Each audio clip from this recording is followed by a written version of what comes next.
E aí galera, tudo bem com vocês? Se você viu o último vídeo, já sabe que essa hidromassagem aqui não é só um projeto bonito. Ela começou com um desafio bem grande. No vídeo passado eu construí toda a estrutura metálica, o berço que vai sustentar o peso da banheira, da água e das pessoas usando ela depois de pronta. E hoje a gente começa a vestir essa estrutura.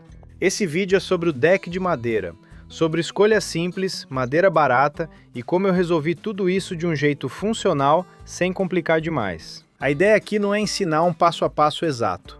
Não é um projeto para copiar medida por medida. É mais para te mostrar como eu pensei, como resolvi os problemas e como cheguei nesse resultado usando o que eu tinha disponível. Esse deck funciona como uma caixa de madeira, com mais ou menos 50 centímetros de altura, com um furo central perfeitamente ajustado para a hidromassagem. Ele serve tanto como base estrutural, quanto como apoio para sentar, entrar e sair da banheira depois de pronta. Muita gente fala em deck de pallet, mas aqui na minha região, pallet bom é caro. Então eu fui direto na madeira de pinus bruta, aquela mesmo usada em pallet. 10 centímetros de largura, 1,5 de espessura. É uma madeira simples, fácil de trabalhar e que entrega um ótimo resultado se você tratar do jeito certo. Toda essa madeira eu corto na medida e antes mesmo de montar faço um pré-lixamento. Nada refinado, só o suficiente para tirar a farpa e deixar o manuseio mais confortável. Esse é aquele momento clássico da marcenaria. Você mede 2 vezes, corta uma e mesmo assim fica errado. Mas tudo bem, faz parte do processo criativo. Por cima eu começo com tábuas inteiras e conforme o círculo da hidromassagem aparece, vou moldando cada peça individualmente. É um trabalho mais demorado, mas é isso que faz a banheira encaixar como se tivesse nascido ali. Para esses cortes mais delicados, uma serra bem ajustada faz toda a diferença. As que eu uso e recomendo estão sempre ali na descrição, para quem quiser dar uma olhada. Na parte interna do deck, como as laterais estão presas no quadro externo, cada ripa recebe um pequeno apoio embaixo. Uma madeirinha simples, bem posicionada, já resolve a sustentação. No final, tudo fica travado, no chão, no quadro externo e entre as próprias ripas. Depois que tudo está pregado, eu volto com o lixamento. Agora sim com a estrutura montada, esse é o momento em que o projeto começa a mudar de cara. As linhas ficam mais limpas, o toque muda e a madeira começa a aparecer de verdade.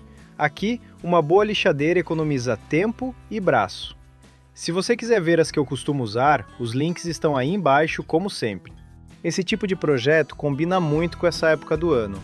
Tudo fica mais calmo, a gente trabalha sem pressa e vai curtindo o processo. Antes de fechar a parte frontal do deck, eu paro tudo e entro com o verniz. Passo por cima, nas laterais, nas ripas, toda a estrutura recebe proteção. Isso garante durabilidade, resistência à umidade e deixa o visual muito mais bonito. O verniz que eu uso é simples, fácil de aplicar e funciona muito bem para esse tipo de projeto. Se quiser saber qual é, deixei na descrição. Na parte final, eu fecho as laterais do deck, mas deixo uma delas aberta, e isso não é erro. Essa abertura é estratégica, porque no próximo vídeo eu ainda preciso mexer em toda a parte hidráulica da hidromassagem. Às vezes, deixar algo inacabado agora evita quebrar tudo depois. As madeiras verticais que dão altura ao deck ficam com cerca de 49 centímetros, isso já considerando a madeira de cima, para fechar próximo dos 50 no total. Elas ficam bem fixadas no chão e também na estrutura do deck, criando um conjunto rígido, sem jogo. No próximo vídeo a gente entra no coração desse projeto, a restauração da hidromassagem. Parte hidráulica, lixamento, fibra, resina, tudo que realmente transforma essa banheira velha em algo novo de novo. Se você curte esse tipo de projeto, o próximo vídeo vai ser um dos mais importantes dessa série. Obrigado por ter assistido esse vídeo até aqui, todo mundo fica com Deus e até o próximo vídeo. Falou!